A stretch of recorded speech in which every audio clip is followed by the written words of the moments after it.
నమస్తే welcome to our channel మనం TV నేను మీ శాన్వి ఈ రోజు మనతో పాటు సీనియర్ పొలిటికల్ అనలిస్ట్ డివి శ్రీనివాస్ గారు ఉన్నారు ఆయనతో మాట్లాడి ప్రస్తుత రాజకీయాల గురించి తెలుసుకుందాం హాయ్ సార్ నమస్తే నమస్తే అమ్మా ఎలా ఉన్నారు సార్ ఫైన్ ఫైన్ సార్ ఇప్పుడు చూసుకుంటే తెలంగాణలో కాంగ్రెస్ పార్టీ అధికారంలోకి వచ్చిన తర్వాత రేవంత్ రెడ్డి గారు సీఎం అయ్యారు మరి ఇప్పుడు అదే రేవంత్ రెడ్డి గారు ఏపీలోకి వచ్చి కాంగ్రెస్ తరపున వైఎస్ షర్మిల గారికి సపోర్ట్ గా ఉండబోతున్నారు ప్రచారం చేయబోతున్నారని వార్తలు వస్తున్నాయి ఏం జరగబోతుందంటారు రేవంత్ రెడ్డి రేపు 25వ తారీఖు తిరుపతి సభలో పాల్గొంటున్నాడు సిద్ధరామయ్య తర్వాత రేవంత్ రెడ్డి మాణిక్యం ఠాగూర్ షర్మిలతో పాటు తిరుపతిలో భారీ సభ అక్కడ మేనిఫెస్టో గురించి కూడా ఏదో చెప్తారు ఇక్కడ కాంగ్రెస్ మేనిఫెస్టో గురించి కూడా ఇప్పుడు గోరు చుట్టు మీద రోకటి పోటేస్తే ఎట్లుంటుంది తెలుసా నీకు గోరు చుట్టు అంటే బాగా పెయిన్ దాని మీద రోకట్ పెట్టి కొడితే ఎట్లుంటుంది జగన్మోహన్ రెడ్డి పరిస్థితి అదనమాట ఇప్పుడు అతను ఏంటంటే షర్మిల అనే గోరు చుట్టు వచ్చింది దాంతో బాధపడుతున్నాడు తట్టుకోలేకపోతున్నాడు ఆ పెయిన్ ఇప్పుడు దాని మీద రేవంత్ రోకలు పడుతుంది అనమాట షర్మిలతో పాటు రేవంత్ రెడ్డి గనక ప్రచారానికి వస్తే ఇక గంగ వెర్రిలు ఎత్తిపోతాడు జగన్మోహన్ రెడ్డి వైఎస్ఆర్ కాంగ్రెస్ పార్టీ షర్మిల అనేది అగ్ని రేవంత్ ఆజ్యం అవుతాడు అగ్నికి ఆజ్యం పోసినట్టే ఒక రకంగా ఏంటి రేవంత్ రెడ్డి గనక షర్మిల ఇద్దరు ఒక డయాస్ మీద కనపడ్డారంటే అటు షర్మిల విమర్శలు ఏ విధంగా భూకంపం సృష్టిస్తుందో మనం చూసాం ఏంటి నాన్న పాలనకి అన్న పాలనకి మధ్య నక్కకి నాకలోకానికి ఉన్నంత తేడా ఉంది ప్రత్యేక హోదా తెస్తానన్నావు హోదా దీక్ష చేశావు కేంద్రం మెడలు ఉంచుతానన్నావు నీ మెడ ఎందుకు వంగిందన్నా అని అడిగింది నాన్న నిత్యం ప్రజల్లో ఉంటాడు ప్రతిరోజు 1-2 డజన్ల మంది ఎమ్మెల్యేలతో మంత్రులతో మాట్లాడుతుంటాడు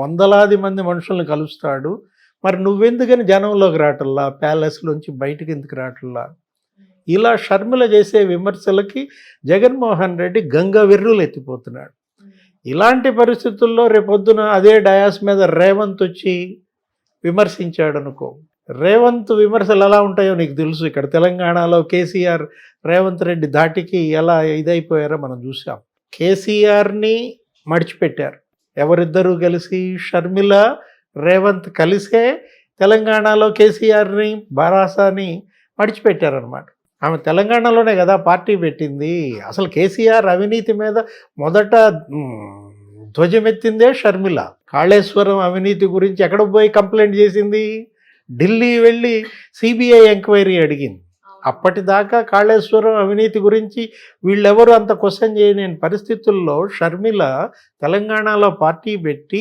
ప్రతి నియోజకవర్గంలో బీఆర్ఎస్ ఎమ్మెల్యే అవినీతిని ధ్వజమెత్తింది మీ ఎమ్మెల్యే ఇంత అవినీతి చేస్తున్నాడు మీ ముఖ్యమంత్రి ఇంత అవినీతి పరుడు ఇలా కవిత తర్వాత హరీష్ రావు కేటీఆర్ వీళ్ళందరిపైన షర్మిల నిప్పులకు ఎక్కింది ఒకవైపు షర్మిల ఇంకోవైపు రేవంత్ ఎలా అయితే అగ్నికి ఆజ్యంలా మారి తెలంగాణలో బీఆర్ఎస్ని ఓడించారో సేమ్ ఎపిసోడ్ ఇప్పుడు ఎక్కడ రిపీట్ అవుద్దంటున్నావు ఆంధ్రప్రదేశ్లో తెలంగాణలో అధికార పార్టీని ఇంటికి పంపారు ఇప్పుడు ఆంధ్రప్రదేశ్లో అధికార పార్టీని మళ్ళా షర్మిల రేవంతే ఇంటికి పంపుతారా చెబుతోంది షర్మిల ఏమని తెలంగాణలో నియంతని ఇంటికి పంపించాను ఎవరు అక్కడ నియంత కేసీఆర్ ఆంధ్రప్రదేశ్లో నియంతను కూడా ఇంటికి పంపించడానికి నేనే సిద్ధం అంటోంది ఇదంతా చూసే జగన్మోహన్ రెడ్డి ఏం చేస్తున్నాడు సిద్ధం అని చెప్పి ఆ సిద్ధం సభలు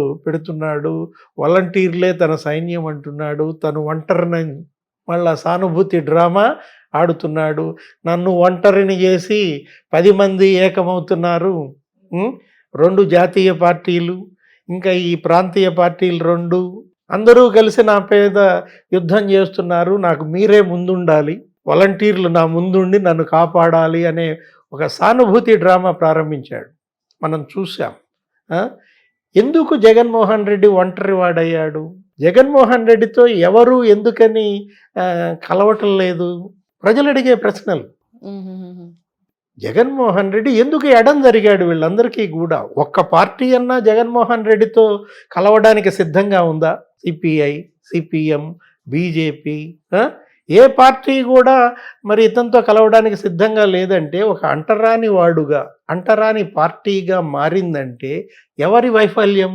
జగన్మోహన్ రెడ్డి వైఫల్యం స్పష్టంగా కనపడుతోంది. అన్ని పార్టీలకి దూరం అయ్యాడు, అన్ని వర్గాల ప్రజలకి దూరం అయ్యాడు. బీసీ, ఎస్సీ, ఎస్టీ, ముస్లిమ్స్ అందరిలో కూడా ఇవాళ జగన్ పైన వ్యతిరేకత ఆయన తెచ్చుకున్నదే.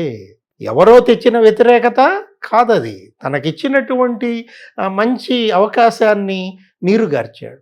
ఆయన ఏ హామీలైతే ఇచ్చాడో ఆ హామీల అమలులో విఫలం చెందాడు. ఇంకా పైపేసి అబద్ధాలు ఆడుతున్నాడు.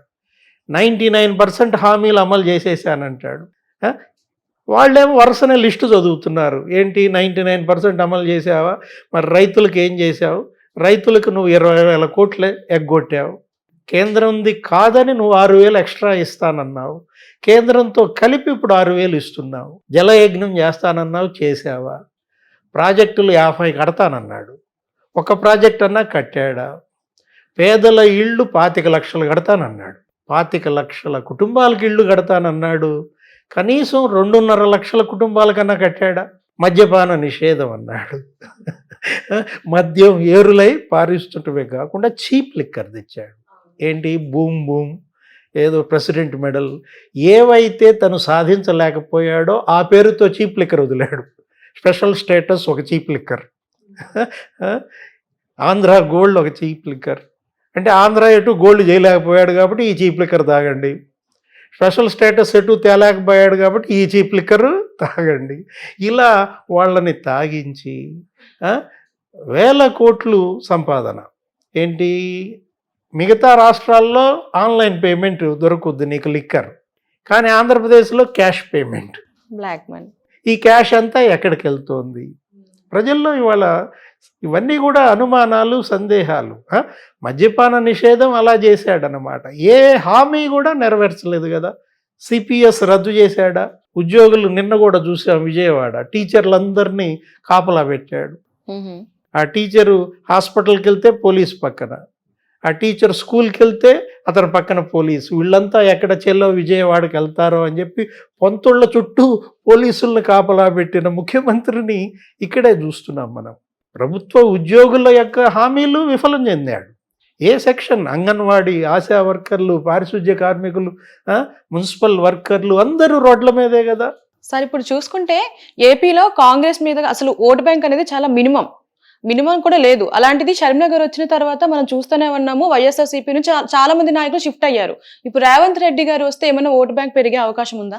ఎందుకు పెరగదు? ఇప్పుడు ఎందుకంటే మళ్ళా అక్కడ వాళ్ళకు ఉన్నటువంటి ఆ ఓట్ బ్యాంక్ మొత్తం గండి కొట్టేటువంటి అవకాశం ఉంది. క్రిస్టియన్స్ ఓట్ బ్యాంక్ కోసం ఇవాళ అన్నా చెల్లెళ్ళు సిగపట్లు అనమాట. వాళ్ళు పాస్టర్లతో మీటింగులు పెడుతున్నారు, వీళ్ళు పాస్టర్లతో మీటింగ్ పెడుతున్నారు. జగన్మోహన్ రెడ్డి మంత్రులు, ఎమ్మెల్యేలు ఏం చేస్తున్నారు? క్రిస్టియన్ ఓట్ల కోసం అక్కడున్న పాస్టర్లందరినీ పిలిపించి, నిన్న జోగి రమేష్ మనం చూసాం, పాస్టర్లు 1000 మందితో మీటింగ్ పెట్టేసి యేసు బిడ్డ ముఖ్యమంత్రి కావాలి, యేసు బిడ్డ నేను ఎమ్మెల్యేగా గెలవాలి, కాబట్టి మీరంతా మాకు ఓట్లు వేయాలి. సేమ్ ఎపిసోడ్ షర్మిల భర్త కూడా చేస్తున్నాడు.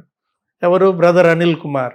మా బావమరిదికి మాత్రం ఓట్లు వేయబాకండి, ఎవరికి వేసుకున్నా పర్వాలేదు, జగన్మోహన్ రెడ్డిని మాత్రం గెలిపించబాకండి. బలవంతుడిని ఓడించటానికి బలహీనుణ్ణి భగవంతుడు ఎంచుకుంటాడు. ఈ బలవంతమైన సర్పం జగన్మోహన్ రెడ్డిని షర్మిల అనే బలహీనురాలు ఎదుర్కోవటానికి వచ్చింది కాబట్టి ఆ బలహీనురాలైన షర్మిలకి మనమంతా అండగా ఉండాలి. చలిచీమలన్నీ ఏకం కండి, తాడేపల్లి విషసర్పాన్ని బంధించండి. ఇలా బ్రదర్ అనిల్ కుమార్ మెసేజెస్ అంటే క్రిస్టియన్ ఓట్ల కోసం. సార్ ఇప్పుడు ఒకప్పుడు వైఎస్ రాజశేఖర రెడ్డి గారు అందరు కులాల వారు మా ఫ్యామిలీలో ఉన్నారని గర్వంగా చెప్పుకునేవాళ్ళు. ఇప్పుడు వీళ్ళు ఇలా కులాల రాజకీయం అనేది మనం ఏ విధంగా చూడొచ్చు? అది తప్పు. షర్మిలని ఆమె బ్రాహ్మణులను పెళ్లి చేసుకుందని చెప్పి ఏంటి మొరసపల్లి షర్మిల శాస్త్రి అన్నారు.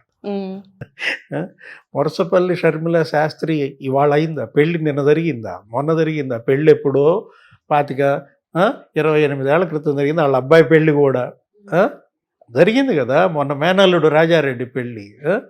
ఆమెని నీ పాదయాత్ర చేసినప్పుడు, నీ కోసం ఓదార్పు యాత్ర చేసినప్పుడు, నువ్వు జైల్లో ఉన్నప్పుడేమో షర్మిల రెడ్డి, ఇప్పుడేమో షర్మిల శాస్త్రి అయిందా? అంటే బ్రాహ్మణుల ఓట్లు నీకు అవసరం లేదా?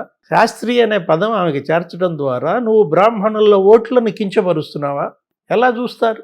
నీ మేనత్ ఉంది వయస్సు విమల, ఆమె దళితులను ఎవరినో పెళ్లి చేసుకుంది, అదే ఆయన గర్వంగా చెప్పుకునేవాడు రాజశేఖర్ రెడ్డి. మరి ఆమెని వయస్సు విమలారెడ్డి అంటున్నారు. ఆమె వయస్సు విమలారెడ్డి అయినప్పుడు ఈమె వయస్సు షర్మిలారెడ్డి ఎందుకు కాదు? అవును.